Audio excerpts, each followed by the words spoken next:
आप देख रहे हैं अपना सबसे लोकप्रिय न्यूज चैनल आरएन न्यूज। नगर परिषद लखनऊ के 15 में से 12 पार्षदों ने खोला नगर परिषद अध्यक्ष सीएमओ के खिलाफ मोर्चा।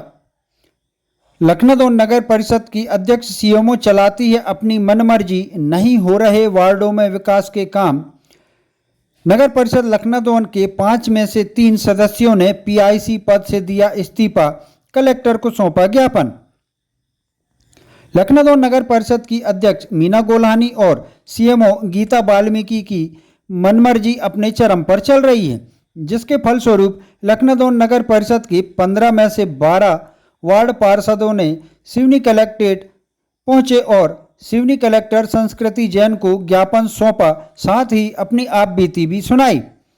12 वार्डों के पार्षदों ने बताया कि अध्यक्ष और सीएमओ अपनी तानाशाही मनमर्जी चला रही हैं। बैठक में वार्डों के विकास को लेकर प्रस्तावित होते हैं, परंतु बाद में अध्यक्ष और सीएमओ की मनमर्जी के हिसाब से फेरबदल कर दिए जाते हैं। सिर्फ 3 वार्डों में ही काम हो रहे हैं, इसके अलावा 12 वार्डों में कोई भी विकास के कार्य नहीं हो रहे। साथ ही नगर परिषद में जमकर भ्रष्टाचार भी हो रहा है, जिससे परेशान होकर नगर परिषद लखनऊ के 15 में से 12 वार्ड पार्षद सिवनी कलेक्ट्रेट पहुंचे और कलेक्टर को ज्ञापन सौंपा। साथ ही सिवनी कलेक्टर संस्कृति जैन ने उचित कार्यवाही करने की बात कही। तो वहीं पार्षद मंजू गोल्हानी ने बताया कि मेरे द्वारा भारतीय जनता पार्टी से अध्यक्ष पद की दावेदारी की गई थी, परंतु अध्यक्ष मीना गोल्हानी के द्वारा अब जगह जगह बताया जा रहा है कि मैं भाजपा की अधिकृत नगर परिषद अध्यक्ष हूं, जिससे भाजपा की छवि धूमिल हो रही है। जानते हैं क्या कुछ कहना लखनऊ के वार्ड पार्षदों का।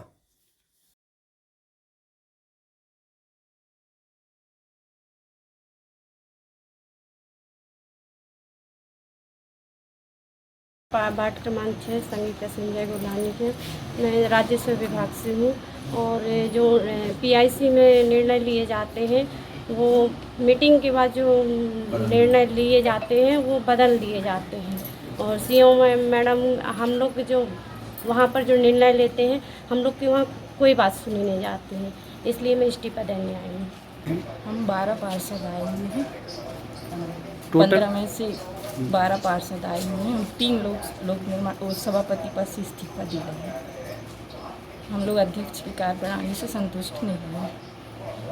हम लोग का आज यहाँ आने का उद्देश्य था कि जो हम लोग कुल मिला पीआईसी पर इस्तीफा देने के लिए आए यहाँ पर, कि हम पीआईसी में जो निर्णय लिए जाते हैं तो तुरंत तो हम लोगों की जो बात है उसमें हाँ कर दिया जाता है, लेकिन अंततः वो अपने हिसाब से जो निर्णय लेना चाहते हैं तो अध्यक्ष हम अपने हिसाब से निर्णय लेते हैं और मीटिंग के बाद वो अपनी मनमानी चलाते हैं, तो उससे हम लोग उनके कार्यों से संतुष्ट नहीं हैं।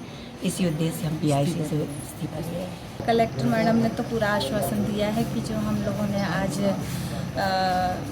जो सभापति पद से जो इस्तीफा हम लोग सब मिल के 12 पार्षद आए 15 में से, जो उनकी कार्यप्रणाली से संतुष्ट नहीं है तो उन्होंने इस्तीफा दिया है। और हम लोग भी चाहते हैं कि सीएमओ और ख़ासकर सीएमओ अपनी मनमानी करती हैं, किसी की सुनती नहीं, ना किसी पार्षद की, ना अध्यक्ष भी बोलती हैं कि हमारी सीएमओ सुनती नहीं है। तो कुल मिला के सीएम और अध्यक्ष दोनों ही अपनी मर्जी की चलाते हैं और वार्ड ना ही वार्ड में ना ही नगर में 3 साल हो चुके हैं, कोई भी काम नहीं हुए हैं। तो हम सभी लोग आज यहाँ पे आए थे तो मैडम ने हमें आश्वासन दिया है आगे कार्रवाई करने के लिए। आपने सही सुना सर, मैंने बीजेपी से अध्यक्ष पद के लिए पहले तो पार्षद के लिए वार्ड क्रमांक 5 से चुनाव लड़ा था, उसके बाद अध्यक्ष पद के लिए भी मैंने चुनाव लड़ा था, तो उसमें मुझे 1 वोट से पीछे मैं रह गई थी सर, इस कारण मैं अध्यक्ष नहीं बन पाई थी। आपके जो प्रतिद्वंदी थी वो निर्दलीय थी या फिर बीजेपी से थी? मेरी प्रतिद्वंदी तो उन्होंने निर्दलीय से ही, उस समय तो जहाँ तक मुझे याद है कि निर्दलीय से ही उन्होंने जी। आप भाजपा के अधिकृत प्रत्याशी? जी मैं अधिकृत प्रत्याशी हूँ और उन्होंने निर्दलीय चुनाव लड़ा था, लेकिन वो अपने आप को पता नहीं क्या बीजेपी वाले बताते, लेकिन उन्होंने चुनाव तो निर्दलीय लड़ा था और वो निर्दलीय अध्यक्ष बनी थी। हम वार्ड नंबर 4 से पार्षद और उपाध्यक्ष भी हैं नगर के। लेकिन वहाँ कोई कार्य नहीं हुए 3 वर्ष से। दोनों की सीएमओ मैडम और अध्यक्ष मैडम की मनमानी चल रही है। वो हमारे वार्डों में कोई काम नहीं करवा रही हैं।